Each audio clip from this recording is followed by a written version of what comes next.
শেখ হাসিনার যে হতাশা, আফসোস, এই আফসোসের সঙ্গে যদি ডোনাল্ড ট্রাম্পের আফসোস মিলে যায় যে আসুন আমরা তো দুই বন্ধু বা ভাই বোন, আমরা উভয়ই একই পথের প্রতীক, আমরা এই বিশ্বে নতুন করে শান্তি স্থাপন করি, আমরা যারা যারা নোবেল পুরস্কার পেয়েছে তাদেরকে একটু 12টা বাজায় দেই, আপনার ইউনুস আর মানে আমার সেই ক্ষুদ্র ঋণের সেই গাই আসেন, আমরা দুজনে মিলে মোটামুটি নোবেল শান্তি পুরস্কারের দফা রফা করি।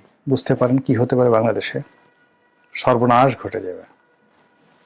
2 নম্বর হলো যে শেখ হাসিনার সঙ্গে ডোনাল্ড ট্রাম্পের ধরেন খাতির হলো না বা হলো, এটা নিয়ে আমি আর একটা ভিডিও করবো যে আপনি ইদানিংকালে কিন্তু দেখা যাচ্ছে যে এই যে এটা বললাম এটা আপনার কাছে স্যাটায়ার মনে হতে পারে, কিন্তু পাগলের কোনো জাতপাত নাই।